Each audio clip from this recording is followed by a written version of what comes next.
sur la route en direction du sommet du Pico de Arriero. Encore une parisienne, ça. La pleine lune nous tient compagnie. Oh ta mère! Au-dessus des nuages, une beauté rare. Ah putain. Je vais chialer, les gars. Oh waouh, mais... Nous reprenons notre carte de Madère et nous nous dirigeons vers le cœur de cette terre. Malheureusement, une tragédie s'y est déroulée 1 an plus tôt. Et nous n'en avions aucune idée. Un homme a été grièvement brûlé et 2 pompiers ont été légèrement blessés.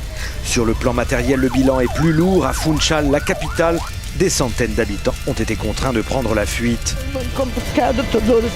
C'était très compliqué, explique cette femme. Tout le monde essayait de fuir. Il y avait des flammes tout autour de nous. On s'est enfui, puis on est revenu. On a pris nos voitures et après on s'est entraidés les uns les autres. Tout le monde collabore.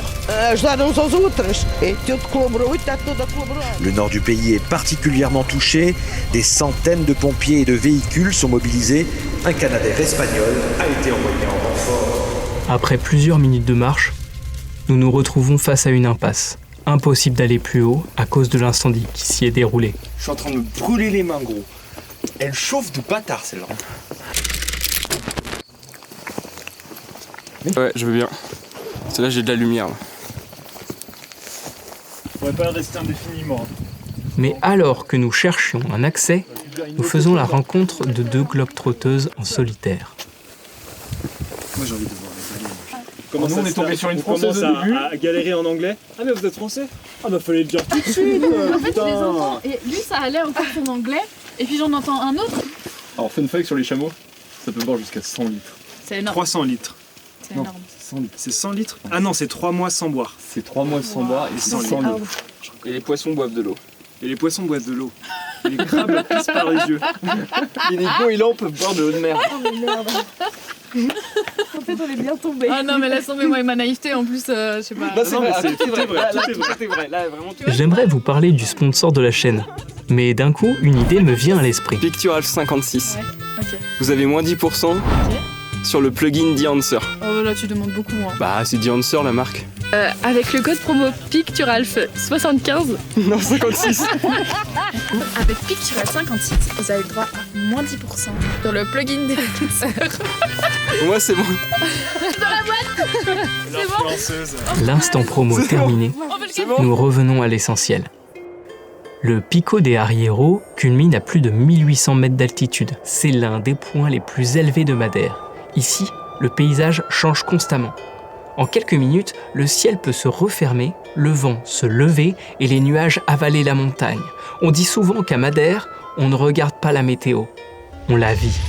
Le Pico de Arriero est aussi le point de départ de l'un des sentiers les plus spectaculaires de l'île, reliant le Pico Rivo, le plus haut sommet de Madère. Un chemin vertigineux, creusé à même la roche, suspendu entre ciel et terre. À cette altitude, la végétation se fait rare, les arbres disparaissent peu à peu, laissant place à une roche brute façonnée par le vent, le feu et le temps. En parlant de temps, nous devons malheureusement laisser partir Cyrielle, qui doit récupérer rapidement son avion à destination de Bruxelles. Pendant que nous reprenons la route en direction du parc floral, je regarde attentivement le rétroviseur. Dans ce brouillard épais, j'aperçois une voiture qui nous suit. Qui c'est qui nous rejoint? Maëlys. Parce que la Fiat Panda Et t'en suis là. Ciao la Fiatos. Ciao la Fiatos. Nous nous retrouvons maintenant tous les 4 en direction du parquet florestal d'Ashkeimadash. Quand c'est... Enfin sauf si c'est un clap de fin. Ok, C'est bon. Et là tu fais action. action. Des Décathlon. Et en fait, l'envers du décor, c'est que la voiture, c'est le bordel. Non, pas du tout. Si, C'est attends. pas le bordel. Là, on voit pas trop. Pastèque. Il y a la pastèque des nattes. Hein. La pastèque Pastèque des des nattes. nattes. Hein. Allez, un petit mot. Bah écoute, le mot du jour, c'est...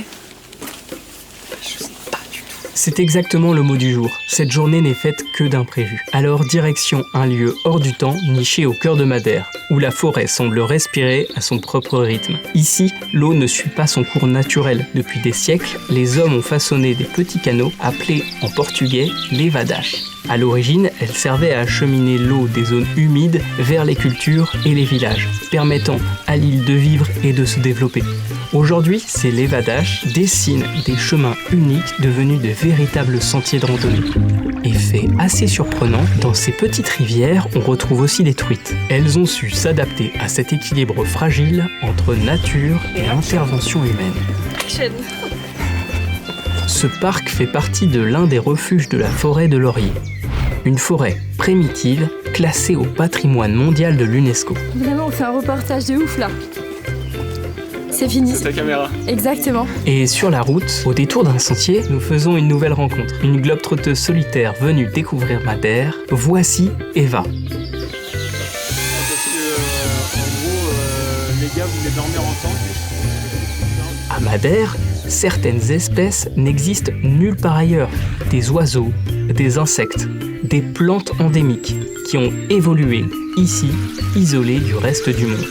Et si l'île est aussi verte, ce n'est pas un hasard.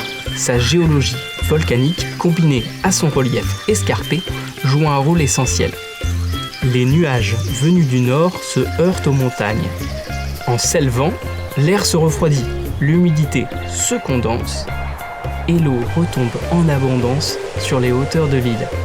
Une eau qui alimente les sources, les levadages et les ruisseaux et façonne encore aujourd'hui ces paysages fascinants et luxuriants. De retour au parking avec notre nouvelle coéquipière Eva, nous décidons tous les 5 de prendre la direction d'une plage de sable noir à Fayal, non loin de l'endroit où nous nous trouvions la veille. Il y a un urbex qui vaut. Et sur la route, une fumée au loin attire notre attention. C'est border ça, non? Ça brûle. Mais c'est en train de cramer vraiment là. Ouais. On peut pas faire quelque chose? Ouais, il faut appeler les pompiers. Non, mais il y a peut-être des gens. Bah, j'ai pas l'impression, ça crame. Tu laisses la voiture là. Pourquoi? On va savoir si tu peux laisser mes non, mais son jeu.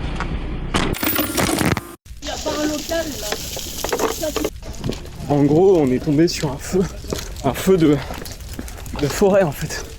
Donc, là, on essaye vraiment d'arrêter un peu le feu. Ça a l'air de marcher, hein.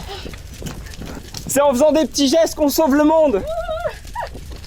Et on va y arriver, hein. Putain, mais c'est quoi cette merde, gros?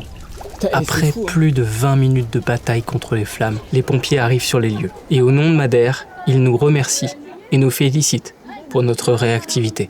Enfin, j'ai vu de la fumée, mais étant donné qu'il y a des gens qui souvent, tu sais, ils cultivent ici, il y a une pelle et tout. Bah c'est ça, c'est ce que je me suis dit, ouais voilà, ouais c'est ça, ouais.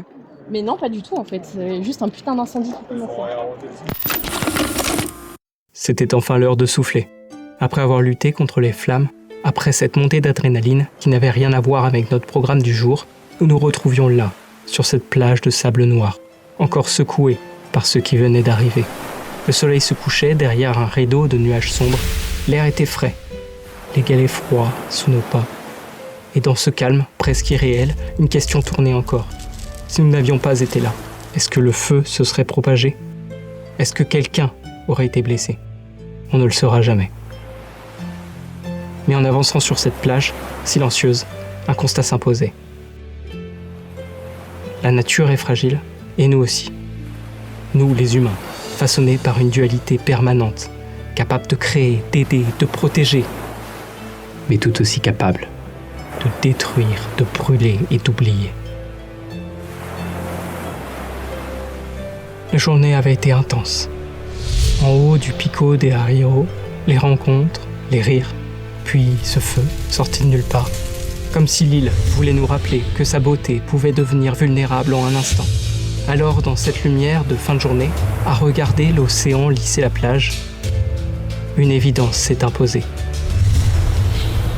Préserver tout ça, c'est un choix. Un choix pour nous, pour ceux qui viendront après, pour ces paysages façonnée depuis des millions d'années. Et la question reste toujours la même.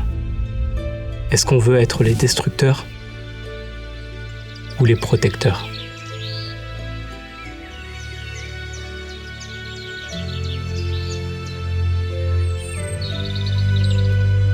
Si cette vidéo vous a plu, n'hésitez pas à mettre un pouce bleu et à laisser un commentaire. Et pour ne pas manquer l'épisode 3, abonnez-vous afin de découvrir la suite de l'aventure des Rainis.